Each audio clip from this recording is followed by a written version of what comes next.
Every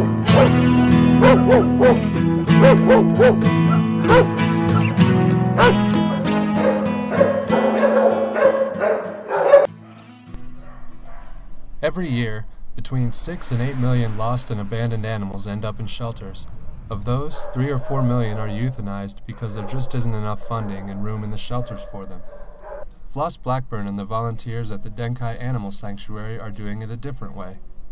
Denkai operates what are called no-kill animal shelters.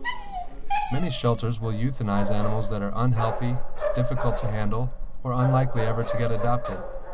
Blackburn goes to extraordinary lengths to avoid euthanizing any animal unless it is absolutely necessary. Blackburn founded Denkai shortly after leaving her job at the same kennel that would someday become the Canine Bed and Biscuit.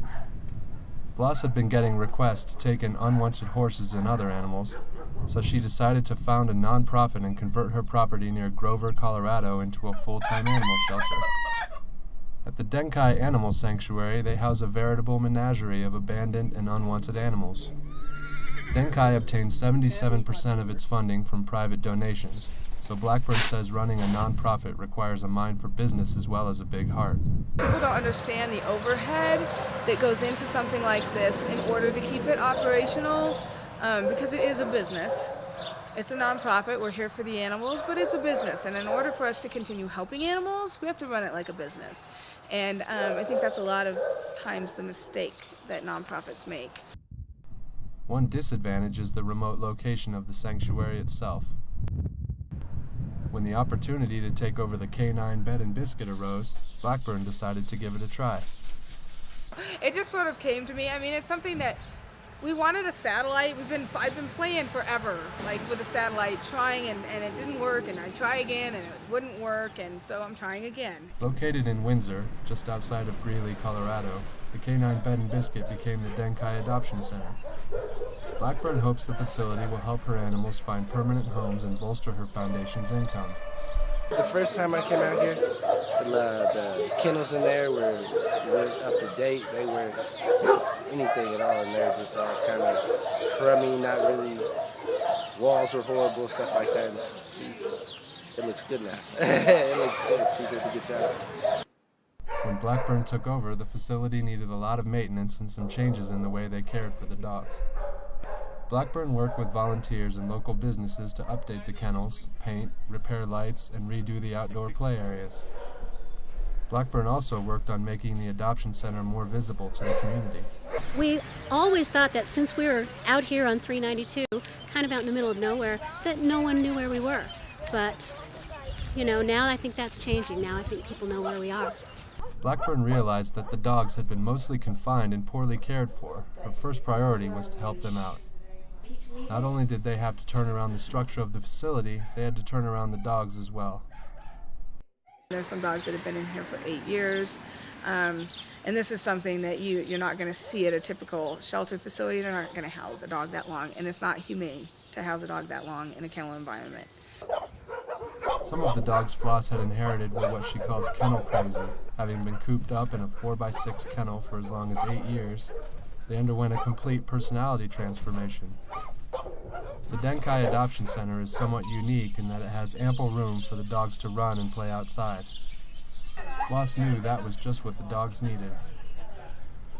Thanks to the help of a devoted corps of volunteers, most of the dogs Floss inherited have improved in health and attitude, and more than 30 of them have found new homes. Volunteers have noticed a change in the dog's disposition as well. The animals have really changed. They're very calm, and they love being played with, and they're not trying to go at the kennels. Blackburn relies on her experience to devise policies for handling the dogs. If we have an animal that is showing aggression in a kennel, or animals that are a little harder to handle, we don't just immediately euthanize them or terminate them. We have the ability at this point in time to work with animals like that and the people that can handle them. The Denkai Adoption Center will subsidize medical procedures, vaccinations, and microchip identification. They also screen prospective owners to be sure that they will provide good homes for the dogs they want to adopt. Blackburn tries to find as many creative ways to help her animals as she can. Since she had a little extra food on hand, she started a program to provide dog food to struggling families. Blackburn has also noticed that authorities have begun to ignore stray and feral cats, so one of her next projects is to help implement trap-neuter release programs where they are needed. Reaching out to young people is a passion of Blackburn's as well as helping animals, so she works with local youth correctional facilities. Blackburn boards horses at a Reflections for Youth house in Weld County. The teenagers staying there have responded positively to the responsibilities that go along with caring for horses. The idea of this program is to bring some harmony to the house and redirect negative energy that the kids are holding. A lot of these kids have anger issues. They come from the same background that the animals we take in come from. While she loves taking care of animals and relishes the challenges of running a nonprofit on a shoestring budget, Blackburn's greatest satisfaction is when one of her charges ends up in a happy home.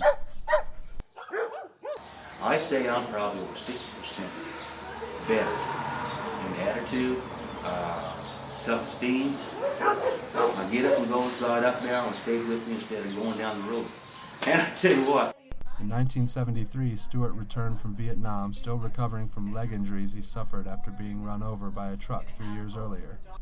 In 1974, doctors diagnosed Stewart with post-traumatic stress disorder. By 1980, the wife and I had to separate. I just couldn't handle the kids, I couldn't handle the noise, I couldn't handle the responsibilities. Stewart spent much of the next few decades becoming increasingly isolated. You know, I just so depressed, and I'm just so worried about this and that. People, places, and things really didn't seem meaningful to me. Stewart pulled into Denkai Adoption Center one day on a whim and quickly hit it off with his new dog, Emily. When I saw Emily, beautiful blue eyes, and just loving and caring and giving, I tell you what she does. You give her a hug and a kiss, she'll give you 100-fold. She'll lick your face off. Stewart is just one of the many happy new dog owners who are lucky enough to find a companion at the Denkai Adoption Center. With so many dogs and other animals desperately in need of a loving home, it is up to dedicated people like Floss Blackburn to help them find their way.